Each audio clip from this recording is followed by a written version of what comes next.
এইটা খুব কি বলবো, খুব কম আলোচিত বিষয়। এছাড়াও কিন্তু 64টা ভৈরব আগম আছে। এটাই সবার মেইন। এইবারে অঘোর ফেস, যেটা ভীষণ লোকেদের দক্ষিণ মুখ, মহাদেবের দক্ষিণ বক্র অঘোর, অঘোরেভ্য ঘোরেভ্য বলে যাকে বলা হচ্ছে। অঘোর মুখের বিরাগম তো সাধারণ ওই শান্তশিষ্ট পদ্ধতি নয়। যে স্বামীজি ভেবেছিলেন রক্ত কর্দম করবেন, তার মানে বহু পশু বলিদান করবেন।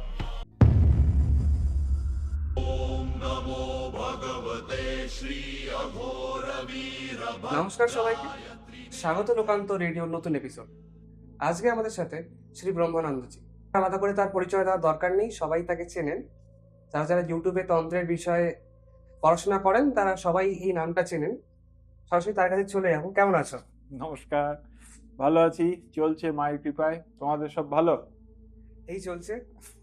আমার একটা ভিডিও করেছিলাম কিছুদিন আগে, সেখানে আমরা ভৈরবের রূপ নিয়ে একটা ছোট আলোচনা করেছিলাম। আচ্ছা, আজ তোমার থেকে ডিটেলে ওটা নিয়ে আলোচনা করবো এবং ডিটেলে শৈবতন্ত্র এবং ভৈরব তন্ত্র নিয়ে জান। আচ্ছা। এইটা খুব কি বলবো, খুব কম আলোচিত বিষয়। মূলত আমাদের এখানে তো তন্ত্র বলতে প্রথমত আমরা ভাবি শাক্ততন্ত্র। তন্ত্র বলতেই লোকের ধারণাই হয়ে গেছে তন্ত্র মানে শক্তি, তন্ত্র মানে কালী, তারা ইত্যাদি। কিন্তু তন্ত্রের এই যে আমাদের পঞ্চ দেবতার উপাসনা, এই পঞ্চ দেবতার উপাসনাই কিন্তু তাদের জন্য ডেডিকেটেড তন্ত্রও আছে। এই ধারণাটা আমাদের থাকা উচিত। শাক্ততন্ত্র ছাড়াও শৈব আগম আছে, বৈষ্ণব পঞ্চরাত্র টেক্সটগুলো আছে, সেগুলো কিন্তু বৈষ্ণব আগম। আচ্ছা, হ্যাঁ, মানে একদম বৈষ্ণব, মানে বিষ্ণু বিষয়ক তন্ত্র। তেমন শৈব আগম আছে। এই শৈব আগমগুলো কিন্তু মহাদেবের উপাসনার তান্ত্রিক বিধি বলে। আচ্ছা, মানে তান্ত্রিক বিধিতে কিভাবে মহাদেবের উপাসনা হবে। মূলত যদি আমরা দেখি মহাদেবের উপাসনার, যদি আমরা স্ক্রিপচারাল রেফারেন্স দেখি, তাহলে তিনটে ভাবেই হতে পারে। এর বৈদিক রেফারেন্স আছে, বৈদিক উপাসনা, হ্যাঁ হতে পারে। পৌরাণিক রেফারেন্স আছে, শিব মহাপুরাণ ইত্যাদি, সেখানে পৌরাণিক ব্যবস্থা। আর তান্ত্রিক রেফারেন্স কিন্তু মানে তান্ত্রিক পদ্ধতি কিন্তু আগম শাস্ত্রগুলো। আচ্ছা, এখানে মূলত প্রথমেই 28টা আগামের কথা বলা হয়, যেগুলো হচ্ছে শৈব আগম। শৈব সিদ্ধান্ত যেটাকে বলে। শৈব সিদ্ধান্ত ব্যাপারটা কিন্তু একটু আলাদা, আমি বলছি। শৈব সিদ্ধান্তটা কিন্তু একটা ভক্তি আন্দোলন। হ্যাঁ, এটা আর শৈব আগমকে গুলিয়ে ফেললে হবে। আচ্ছা, শৈব আগম মূলত 28টা, যার মধ্যে 10টা হচ্ছে শিবাগম, 18টা রুদ্রাগম। এই যে শিবাগম এবং রুদ্রাগম, এইগুলো সবই শিব ওরিয়েন্টেড সাধনা, মানে আমার আলটিমেট গোলটা মহাদেব। আচ্ছা, তাকেই আমি ব্রহ্ম কল্পনা করছি, তাকেই আমি আদিদেব বা সর্বকারণের কারণ, সবকিছুর মূল সোর্স বলে তাকে ভাবছি। আচ্ছা, এখানে একটা প্রশ্ন ছিল আমার। এখানে কি মানে যখন আমরা বেদ আর পুরাণের কথা বলছি শিবের উপাসনায়, তখন কি আমরা শুধু ওই পঞ্চাক্ষরী মন্ত্রটা নিয়ে চলছি, নাকি আরো ভ্যারিয়েশন আছে ওখানে মন্ত্রে? কিছু, প্রথম কথা, বেদ মন্ত্রগুলোতে তো পঞ্চাক্ষরীটা প্রধান, আর তার সঙ্গে বৈদিক যে রুদ্র সূক্ত ইত্যাদি, সেগুলো তো মন্ত্র। হ্যাঁ, সেগুলো তো মন্ত্র, প্রত্যেকটা শ্লোকই তো মন্ত্র আলাদা আলাদা করে। এবং ওই মন্ত্রগুলো দিয়ে তো মহাদেবের ষোড়শোপচার পূজাও করা হয়। বৈদিক ষোড়শোপচার পূজা যে বেনারস বা ওইসব সাইডে পণ্ডিতরা করেন, সেখানে কিন্তু ষোড়শোপচারের মন্ত্র হিসেবে ওই বেদিক যে মন্ত্রগুলো, মানে শ্লোকগুলো, সেগুলো বলে বলেই ষোড়শোপচার পূজা হয়। এছাড়া যদি আমরা পৌরাণিক রেফারেন্সে আসি, পুরাণে মুখ্যত পঞ্চাক্ষরী বা ষড়ক্ষরী নিয়েই আলোচনা হয়েছে।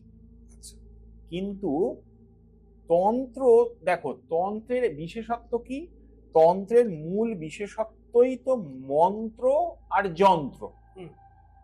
এবার তন্ত্র যেভাবে মন্ত্রের ভ্যারিয়েশন এবং সেই ভ্যারিয়েশন অনুযায়ী স্পেসিফিক রূপকল্পনা করে, এটা কিন্তু অন্য কোনো শাস্ত্র এতটা করেনি। এক্স্যাক্টলি। আর আরেকটা মানে মেনশন করার বিষয় যে তন্ত্রে কিন্তু মন্ত্রের প্রচুর ভেরিয়েশন, প্রত্যেকটা রূপের নিজস্ব যে বীজ মন্ত্র। হ্যাঁ, প্রত্যেকটা রূপ স্পেসিফিক মন্ত্র। হ্যাঁ। এত স্পেসিফিক এই রকম মন্ত্র যোগ কিন্তু অন্য শাস্ত্রগুলোতে অতটা দেখতে পাওয়া যায় না। তার মানে বলতে হবে যে তান্ত্রিক উপাসক বা তান্ত্রিক দার্শনিক যারা, তারা কিন্তু এই জিনিসটার উপরে মোর ইম্পর্টেন্স দিয়েছেন। এবং তন্ত্রের বিশেষত্বই এটা, একটা দেবতা তার 10 রকম রূপ, এবং এই 10 রকম রূপের জন্য 10 রকম বীজ বা মন্ত্র, এবং সেই অনুযায়ী ওই ধ্যান মন্ত্রের রূপে বিভিন্ন রকম ভ্যারিয়েশন হচ্ছে। ওকে। হ্যাঁ, তো এইটা তন্ত্রের একটা বিশেষত্ব। যাই হোক, সেটা তো তন্ত্রের স্ট্রাকচার। তো এই যে আগমগুলো, এছাড়াও কিন্তু 64টা ভৈরব আগম আছে। এটাই সবার মেইন ইন্টারেস্টেড বিষয়। 64খানা ভৈরব আগম আছে। এবারে বলি, আগমকে যেহেতু আমরা এটা বলি যে আগত শিব বক্তব্য, আগম মহাদেবের মুখ থেকে আসছে। এইবারে এই যে 28টা শৈবাগম, এই 28টা শৈবাগমেরও কিন্তু মহাদেবের কোন মুখ থেকে এসেছে এবং কোন ঋষি তার প্রথম দ্রষ্টা, তার একদম স্পেসিফিক্যালি সেটা লিস্ট আছে। এই বিষয়টাও কিন্তু বোঝা উচিত যে এইগুলো কিন্তু মুখ স্পেসিফিক। যেমন দেখো, শাস্ত্র বলছে, মানে এই আগমই বলছে যে মহাদেবের যে সদ্যজাত মুখ, সেই সদ্যজাত 5টা মুখ, পূর্ব, পশ্চিম, উত্তর, দক্ষিণ এবং ঊর্ধ্ব, 5টা মুখ। সদ্যজাত মুখ থেকে কামিকাগম, যোগজাগম, চিন্তাগম, করণাগম এবং অজিতাগম, এই কটি শাস্ত্র মানে গ্রন্থ সদ্যজাত মুখ থেকে মহাদেব বলেছেন। আচ্ছা। কার কাছে বলেছেন? কৌশিক ঋষির কাছে। ওকে। কৌশিক ঋষি তার মানে এই কটা আগমের প্রথম দ্রষ্টা, মানে মন্ত্রের ঋষি উনি। হ্যাঁ, আচ্ছা। তিনি প্রথম দ্রষ্টা। এইবারে চলে যাও বামদেব। বামদেব যে মুখটা, ওই যে বামদেব বাম নামজেষ্ণে যে, হ্যাঁ, পঞ্চভক্তের যে পঞ্চভক্ত, বামদেব মুখ থেকে তিনি দীপ্তাগম, সূক্ষ্মাগম, সহস্রাগম, অংশুত একটা মত, আর সুপ্রভেদ, এই কটা আগম কশ্যপ ঋষিকে বলেছেন। তার মানে কশ্যপও কিন্তু শৈবাগমের একজন দ্রষ্টা হলেন। এইবারে অঘোর ফেস, যেটা ভীষণ লোকেদের দক্ষিণ মুখ, মহাদেবের দক্ষিণ বক্ত্র অঘোর, অঘোরেভ্য ঘোরেভ্য বলে যাকে বলা হচ্ছে, তিনি বিজয়াগম, নিঃশ্বাসাগম, স্বয়ম্ভুবাগম, আগ্নেয় বা অনলাগম এবং বীরাগম বলেছেন। এবং বলেছেন কাকে? বলেছেন ভরদ্বাজকে। এইটাও একটা ইম্পর্টেন্ট জিনিস। দেখো, ভরদ্বাজ ঋষির অঘোর বক্ত্রের কাছে আগম মানে তন্ত্র, তন্ত্র শিক্ষা করছেন। তার মানে ভরদ্বাজ ঋষিরও কিন্তু এটা একটা আলাদা আসপেক্ট। আমরা ভরদ্বাজকে বৈদিক ঋষি বলে ভাবছি তো, কিন্তু ভাবো অঘোর মুখ যে তন্ত্র বলছে, যে বীরাগম বলছে, অঘোর মুখের বীরাগম তো সাধারণ ওই শান্তশিষ্ট পদ্ধতি নয়। এক্স্যাক্টলি। এবং সেটি বলছেন তার প্রথম দ্রষ্টাকে, মানে প্রথম ছাত্র যাকে তাহলে হাতে করে প্রথম শেখাচ্ছেন, তিনি ভরদ্বাজ। হ্যাঁ, মানে অনেকজনের এটা আছে যে মানে ওই বৈদিক ঋষিরা তন্ত্রের সাথে কোনো যেন নেই, কিন্তু তারা কিন্তু এই মন্ত্রগুলোর, এই পদ্ধতিগুলোর প্রথম, মানে কি বলবো, রিসিভার। আচ্ছা। মহাদেবের কাছ থেকে ডাইরেক্ট যিনি প্রথম শিখেছেন। হ্যাঁ। তারপরে তো তিনি তার শিষ্যদের মধ্যে প্রচার করেছেন। তারপরে বিভিন্ন শিষ্য গুরু পরম্পরা, এখন অনেক কিছু হারিয়ে গেছে, এগুলো তো হয়েছে। আচ্ছা, এবার তৎপুরুষ মুখ। তৎপুরুষ মুখ রৌরবাগম, মুকুটাগম, বিমলাগম, চন্দ্রজ্ঞান এবং মুখ বিম্বাগম বা বিম্বাগম বলেছে। এটা ঋষি গৌতমকে। এবার ভাবো, এই গৌতম ন্যায় দর্শনের প্রণেতা। হ্যাঁ, এই ন্যায় দর্শনের প্রণেতা গৌতম তৎপুরুষ রূপের কাছ থেকে এই কটা আগম শিখলেন, এবং শিখে নিশ্চয়ই নিজে বসেছিলেন না, তার শিষ্যদের দিয়েছেন, প্রচার করেছেন। তার মানে গৌতমের এটা একটা আলাদা আসপেক্ট রয়েছে। আচ্ছা, এবার অগস্ত্য কি শিখছেন?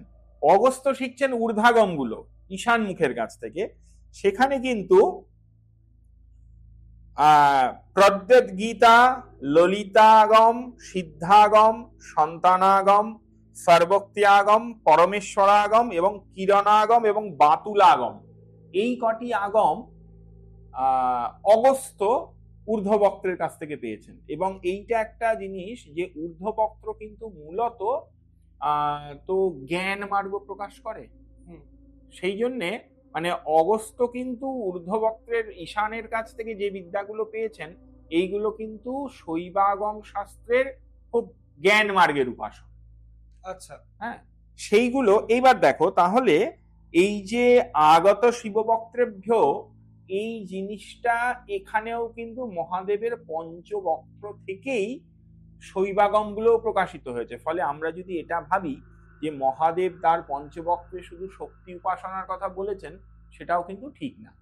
আমরা শক্তি উপাসনাটা বঙ্গদেশে বা এই দিকে শক্তি উপাসনার প্রচলন বেশি, সেই জন্য আমরা ওটা নিয়ে চর্চা করছি। কিন্তু মহাদেব তার পঞ্চবক্ত্রে যেমন শক্তি সাধনার কথা বলেছেন, তেমনি শৈব সাধনার কথাও বলেছেন এবং সবই বলেছেন। এবার যে যেমন অধিকারী সে তেমন জিনিস গ্রহণ করবে। এখানে কোনো ছোট বড়, বেশি পাওয়ার কম পাওয়ার নেই। যে যেমন অধিকারী সে সেটা নিয়ে শুরু করবে। আমি এখানেও বলবো এই জিনিসটার কনটেক্সটে যে এখানেও কিন্তু দ্বৈতাদ্বৈত এবং অদ্বৈত আছে। হ্যাঁ, আচ্ছা, একটা কথা আমি জাস্ট মাথায় আসলো, সবাই এটা মানে ভাবে যে আমি শক্তি উপাসনা করে আমি খুব তাড়াতাড়ি মারণ উচ্চারণ করতে পারবো, শিবের উপাসনা করলে তো আমি বৈরাগী হয়ে যাবো, তাহলে শিবের উপাসনা করে কি? ভুল ধারণা। তার কারণ হচ্ছে শক্তি উপাসনাও কেউ যদি মারণ উচ্চাটনের কথা ভেবে করেন তাহলে তিনি প্রথমেই বিপথে গেছেন, একদম পরিষ্কার কথা। মারণ উচ্চাটন শেখার জন্য কেউ উপাসক হয় না, বা উপাসকের উদ্দেশ্য মারণ উচ্চাটন হয় না। দেখো একটা কথা বলি, মারণ শিব বলেছেন, তাহলে আমি মারণকে অস্বীকার করতে পারি না। কিন্তু মারণের প্রথম লক্ষ্য কি? কাকে মারবো? আমার পাশের বাড়ির লোকটার সঙ্গে আমার একটু পাঁচিলের 6 ইঞ্চি এদিক ওদিক হয়ে গেছে বলে মারণের প্রয়োগ নয়। মারণের প্রয়োগ হচ্ছে আমার মনের রিপুগুলোকে। আমার মনে পাশের বাড়ির একটা লোক সে নতুন কিছু একটা করেছে, ধরো 3 তলাটা খুব ঝকঝকে করে তুলেছে, আমি তখন সেটা যদি করতে না পারি তখন প্রবল ঈর্ষা আমার মনে জাগছে, প্রচন্ড রাগ হচ্ছে, যেন আমি দাঁত কিরমির করছি। আমার এই যে মানসিকতা, এটার মারণ করতে হবে। মারণের প্রয়োগ তোমার মনের রিপুগুলোকে মারার জন্য। সেই জন্য তুমি যদি মারণ প্রয়োগ করো তাহলে সে মারণ সাত্ত্বিক। আচ্ছা, রিপুগুলোকে মারণ করলে আলটিমেটলি কি হবে? তুমি একটা শুদ্ধ জীবাত্মায় পরিণত হবে। তাহলে সেই মারণ খারাপ নয়। এক্স্যাক্টলি। তো এইগুলো তো এই 28টা গেল, মানে শৈবাগম মানে শিবাগম এবং রুদ্রাগম। এছাড়া 64টা ভৈরব আগমের কথা বলেছে। এই যে 64টা ভৈরব আগম, এই 64টা ভৈরব আগমকে কিন্তু আবার 8টা ভাগে 28টে 64 করা আছে। আচ্ছা, হ্যাঁ, এই 8টা মূল ভাগ কি? একটা বলছে ভৈরবাষ্টক।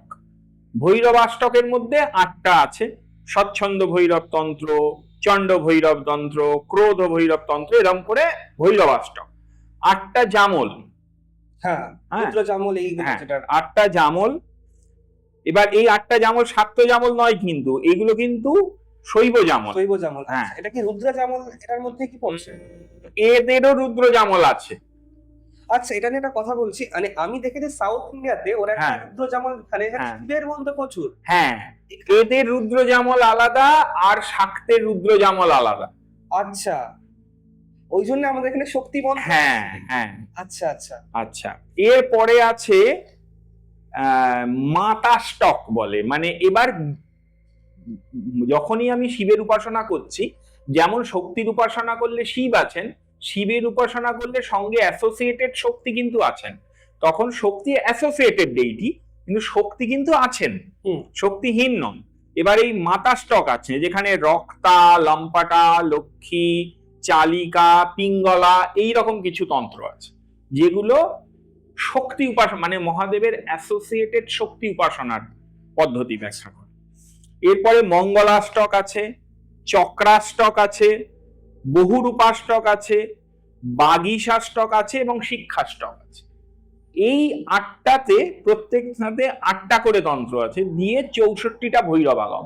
আচ্ছা, এই 64টা ভৈরবের মধ্যে কি কাল ভৈরব ইত্যাদি সবাই পড়ছে মোটামুটি? 64টা ভৈরব আগমের মধ্যে সবাই পড়বেন। এবং ভৈরব আগম মানে তাতে শুধু ভৈরবের উপাসনার কথা বলা হচ্ছে তাও নয়, কিন্তু ভৈরব আগম মানে ভৈরব প্রক্ত, ভৈরব রূপে মহাদেব ভৈরব রূপে এই আগম প্রকাশ করছেন। আচ্ছা ভৈরব আগম মানে শুধু ভৈরবের উপাসনার আগম এমন নয়। আচ্ছা ভৈরব আগম মানে ভৈরব দ্বারা প্রকাশিত আগম।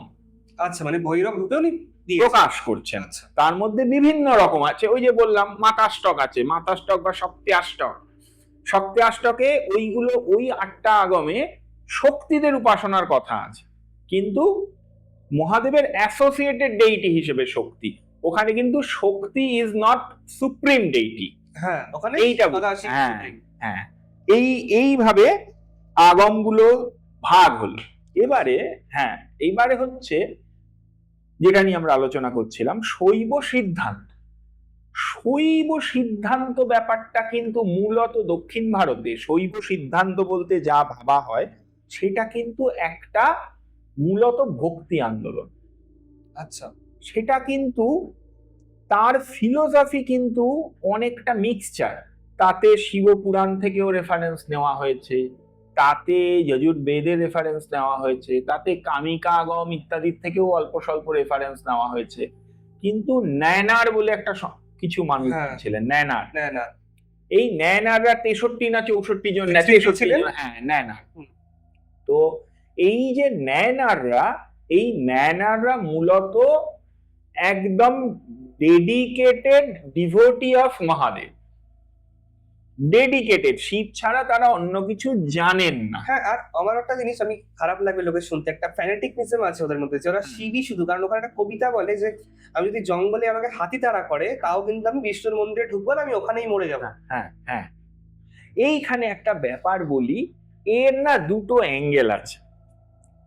একটা হচ্ছে তুমি ভাববে যে এরা অত্যন্ত গোঁড়া, এরা অন্য দেবতাকে ঘৃণা করে বা এই রকম। হ্যাঁ, কিন্তু আমার মনে হয়, এটা আমার ব্যক্তিগত মতামত বলছি, আমি মনে করি এই মতবাদগুলো তৈরি করা হয়েছিল একদম অন্য কারণ।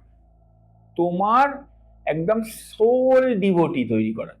মানে একটা কথা দেখো, শাস্ত্র বলে যে তোমার কাছে তোমার ইষ্ট দেবতা, ইষ্ট মন্ত্র এবং গুরুই সব, তুমি অন্য দ্বিতীয় কিছু ভাববে না।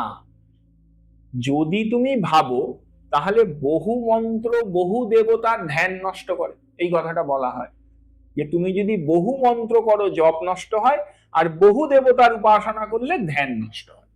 কারণ চোখ বন্ধ করলে তোমার একটা স্পেসিফিক ডেইটি দেখতে পারতে হবে, যেটা তোমার ধ্যানে বসে গেছে, সেই রূপ আনতে তোমার বেশি কষ্ট হয় না, অটোমেটিক এসে যায়।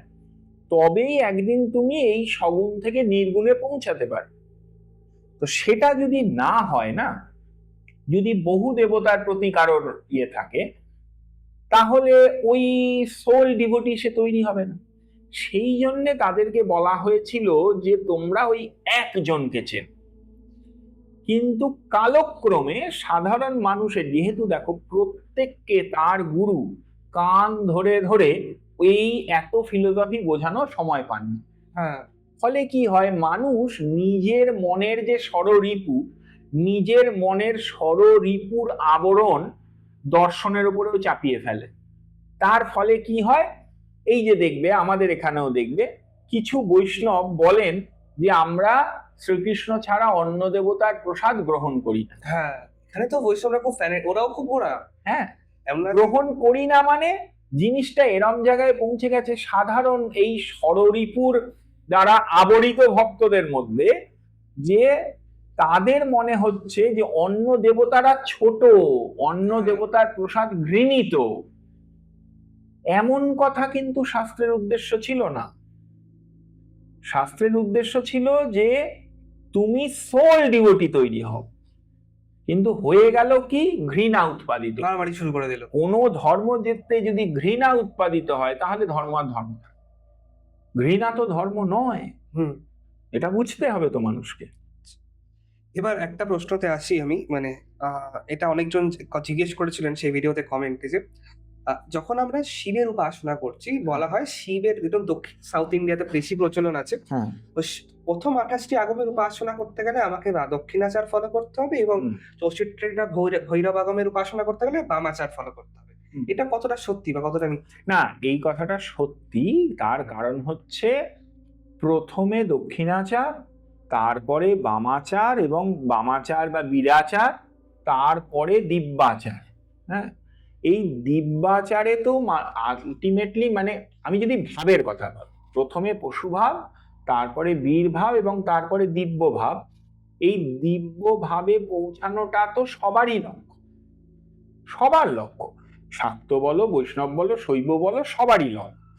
ভৈরব আগমগুলোতে ভৈরবের উপাসনা অথবা ভৈরবরোক্ত যে উপাসনা, সেই উপাসনা পদ্ধতিগুলো কিছু কিছু ক্ষেত্রে একটু উগ্র। কেন উগ্র? না, সাধক বা সিদ্ধ তো তাকেই বলে যার মনে লজ্জা, ঘৃণা, ভয় কিছুই নেই। তো ঘৃণা এবং ভয়কে যদি জয় করতে হয়, তাহলে বীর ভাব আশ্রয় তাকে করতেই হবে। তা না হলে ঘৃণা এবং ভয় তো যাবে না কোনোদিন। বীরভাব আশ্রয় করতেই হবে। দেখো, একটা জিনিস নিয়ে লোকজন খুব খারাপও বলে, ভালোও বলে। সেটা হচ্ছে যে এরকম একটা আলোচনা বা কথা আমরা জানি যে বেলুড় মঠে যখন প্রথম দুর্গাপূজা শুরু হয়েছিল, তখন স্বামীজি ভেবেছিলেন যে দুর্গাপূজায় বেলুড় মঠে পশু বলিদান করবেন। এ কথা অনেক বইতে লেখাও আছে যে স্বামীজি ভেবেছিলেন রক্ত কর্দম করবেন, তার মানে বহু পশু বলিদান করবেন। কেন ভেবেছিলেন? স্বামীজি কি মাংস খাওয়ার জন্য, যে মঠের সব সাধুরা মিলে মাংস খাবো বলে ভেবেছিলেন? তা নয়। তখন পরাধীন দেশে মানুষের মনে বীর ভাব জাগ্রত করার প্রয়োজন, সেই জন্যে ভেবেছিলেন। তারপরে মা বারণ করেন ধর্মীয়ভাবে যে তোমরা সর্বজীবে অভয় দিয়ে সন্ন্যাস ব্রত গ্রহণ করেছো, তোমরা প্রাণীবধ করতে পারো না, সেই জন্যে তিনি সেটার থেকে সরে আসেন। তো কিন্তু এই যে ভাবনাটা তো সবাই মিলে নবমীর দিন গুছিয়ে মাংস খাবো বলে নয়, ভাবনাটা বীর ভাব জাগ্রত করার জন্য। তো বীর ভাবের সময় সময় প্রয়োজনীয়তা আছে। আজকে তুমি ভাবো না, আমরা বলি যে সাত্ত্বিক ভাব শ্রেষ্ঠ, হিংসা বর্জন করাই শ্রেষ্ঠ, অহিংসা পরমো ধর্ম। ঠিক আছে, এইবারে তার পরের কথাটা কেউ বলে না যে ধর্মহিংসা বৈধ। ধর্মহিংসা মানে কি? আজকে ভাবো, আজকে আমাদের বর্ডারে, অন্য দেশের সঙ্গে আমাদের বর্ডারে, সেখানে যে সোলজাররা রয়েছে আমাদের, তাদেরকে তুমি অহিংসা শিক্ষা দেবে? একদম নয়, এত বোকা বোকা কথা হয়ে গেল। বোকা বোকা কথা হয়ে গেল না? হ্যাঁ, একটা অত্যন্ত মানে নিষ্ঠাবান বৈষ্ণব, যে জীবনে একটা ওই রাস্তার দোকানে একটা মুরগি কাটতে দেখলেও হয়তো নারায়ণ নারায়ণ করে মুখ বা গৌর গৌর করে নিতাই নিতাই করে মুখ ফিরিয়ে নেন, তিনিও বলবেন যে ওই বর্ডারের সোলজার গুলোকে অহিংসা শিক্ষা দেব না। কারণ বর্ডারের সৈন্যগুলোকে অহিংসা শিক্ষা দিলে তুমি বাড়িতে বসে শিবনাম হরিনাম কিছুই করতে পারবে না। তাহলে তুমি এটা মেনে নিচ্ছ যে কার্যক্ষেত্রে হিংসার প্রয়োজনীয়তা আছে। তো সেই রকম কার্যক্ষেত্রে বীর ভাবেরও প্রয়োজনীয়তা আছে। তো সেই জন্যে মহাদেবের সাধনাই করো। দেখো, তুমি মহাদেবের সাধনা করছো না শক্তির উপাসনা করছো, না বিষ্ণুর উপাসনা করছো, না গণেশের উপাসনা করছো, আমি একটা কথা সব সময় বলি, আলটিমেটলি তোমার লক্ষ্য কিন্তু নিজের উপাসনা করা, নিজের আত্মাকে চেনা, নিজের প্রকৃত স্বরূপকে চেনা। নিজের প্রকৃত স্বরূপকে চেনার জন্যেই আমরা সাধনা, সেই সাধনার জন্য আমরা কোনো না কোনো একটা মার্গ অবলম্বন করি, সেই মার্গের জন্য বিভিন্ন রূপকে অবলম্বন করি, কিন্তু শেষ পর্যন্ত আমরা নিজেরই উপাসনা করি। এই জিনিসটা বুঝতে হবে। আচ্ছা, তাহলে তুমি বলতে চাইছো এর মধ্যে রেস্ট্রিকশন নেই যে আমি সদাশিবের উপাসনা করলে আমাকে দক্ষিণাচারই করতে হবে, আমি বামাচারও করতে পারি? এটা গুরু বলে দেবেন যে তার কোন শিষ্যের কোন স্টেপে কেমন আচার ফলো করে এগোতে হবে। আমি কোশ্চেন, হ্যাঁ এটা তুমি ঠিকই বলেছো, মানে আমি এই স্ট্যান্ড থেকে জিজ্ঞেস করছি যে অনেক সময় হয় না কিছু দেবতা যারা শুধু বামাচার স্পেসিফিক, আর কিছু দেবতা দক্ষিণাচার, মানে এদেরকে বামাচারে করা হ্যাঁ, যায় না। এইগুলো কি দেবতা স্পেসিফিক মানে কি? দেবতার, দেখো ভৈরব মহাদেবেরই একটা রূপ তো। হ্যাঁ, বীরভদ্রের উপাসনা খুব উগ্র মূর্তি বীরভদ্র। এই যে চণ্ড ভৈরব ইত্যাদি যে সমস্ত মূর্তি, কাল ভৈরব, হ্যাঁ, এই যে মূর্তি মহাদেবেরই মূর্তি। মহাদেবের ভিক্ষাটন মূর্তি, যারা জানে ভিক্ষাটন মূর্তি, ভিক্ষাটন মূর্তির বর্ণনাতে তো এমন কথাও বলা আছে যে তিনি বৈকুণ্ঠে গিয়ে বিষ্ণুর রক্ত ভিক্ষা করে চেয়েছিলেন। হ্যাঁ, কোথায় জিনিসটা পৌঁছে গেল ভাবো তো। এইগুলো আসলে সাধকের মনেরই ভাব। প্রত্যেকটা মানুষের মনে 2% হলেও হিংসা আছে, আছেই আছে। হয়তো যার মনে পার্সেন্টেজটা কম তাকে অল্প খোঁচালে ওটা বেরিয়ে আসে না, কিন্তু তুমি তাকে কন্টিনিউয়াস উত্তক্ত করতে থাকো, একটা সময় বেরিয়ে আসবেই আসবে। যদি তার মনে বীজ না থাকতো তাহলে বেরোলো কোথা থেকে? তার মানে হিংসা অথবা ক্রোধ প্রত্যেকটা জীবের ভেতরে আছে, পার্সেন্টেজ কম পার্সেন্টেজ বেশি। পার্সেন্টেজ কম হলে সে সাত্ত্বিক, পার্সেন্টেজ অত্যন্ত বেশি হলে সে তামসিক, 0% নয়। কিন্তু এবার যখন আমার মনে ওই ভাবটা আছে না, ওই ভাবের সাধনাও আমাকে করতে হবে। তার জন্য দেবতার বিশেষ রূপও থাকবে। আচ্ছা, মানে সদাশিবের এরকম একটা রূপ থাকবে যারা বামাচার, একটা হ্যাঁ, দক্ষিণাচার। আচ্ছা, তোমাকে এই সবগুলোই ক্রস করে যেতে হবে, সবগুলো অ্যাটেন্ড করে যেতে হবে, তবে তুমি এক সময় তার নিরাকার নির্গুণ নিরঞ্জন রূপটাকে অনুধাবন করতে পারবে। কারণ দেখো একটা কথা ঠিক, সৎ পরব্রহ্ম থেকেই সৃষ্টি হয়েছে, অসৎ পরব্রহ্ম থেকেই সৃষ্টি হয়েছে। মধুকৈটব ভগবান বিষ্ণুর কর্ণ থেকে উদ্ভূত হলেন, নরকাসুর ভগবান বরাহদেবের সন্তান, তিনি শ্রীকৃষ্ণের বাড়িতে গিয়ে কি উৎপাত করছেন। তো এই যে তার মানে কি ভগবানের অংশজাত অসুর হচ্ছে তো। হ্যাঁ, ভস্মাসুর এই সেই মহাদেবের অংশজাত, তাহলে ভগবদ অংশেও অসুর হয়। তার মানে সবের মধ্যেই সবের বীজ আছে, এটা বুঝতে হবে কিন্তু আমার। ঠিক। আর ভগবান তো এরকম ভাবে বিচার করেন না যে অসুর মানুষ। প্রকৃতপক্ষে আমরা উপনিষদ ব্রহ্ম তাকেই বলেছে যিনি বিকারহীন। বিকারহীন পরমেশ্বর যদি আমরা এই কনসেপ্টে ভাবি, তাহলে পরমেশ্বরের উপাসনা করলে পরমেশ্বর আনন্দিত হন না, পরমেশ্বরের নিন্দা করলে তিনি কুপিতও হন। যদি সন্তুষ্ট হয়, আমরা বলি না দেবতাকে তুষ্ট করছি, দেবতাকে তুষ্ট করার জন্য উপাসনা করছি, যখন তিনি সগুণ দেবতার রূপে এসেছেন তখন সম্ভব। কিন্তু নির্গুণ নিরাকার ব্রহ্মের যদি সন্তুষ্টিও থাকে তাহলেও তিনি বিকারযুক্ত, কারণ সন্তুষ্টিও একটি বিকার। হ্যাঁ, খুশি হওয়াও একটি বিকার, রেগে যাওয়া যেমন একটি বিকার, আনন্দ পাওয়াও কিন্তু একটি বিকার। কাজী পরমেশ্বরের খুশি হওয়াও থাকতে পারে, এটা বুঝতে হবে। ফলে পরমেশ্বরকে তুষ্ট করব এমন কিছু হয় না। আচ্ছা, দেবী দেবতাদের মানে দেবী দেবতারাও তো তিনি, কিন্তু তিনি যখন অংশ কলায় নেমে এসেছেন সেইগুলোকে আমরা করতে পারি, কিন্তু মূল স্বরূপকে খুশি করা বা রাগানো কোনোটাই সম্ভব। হ্যাঁ,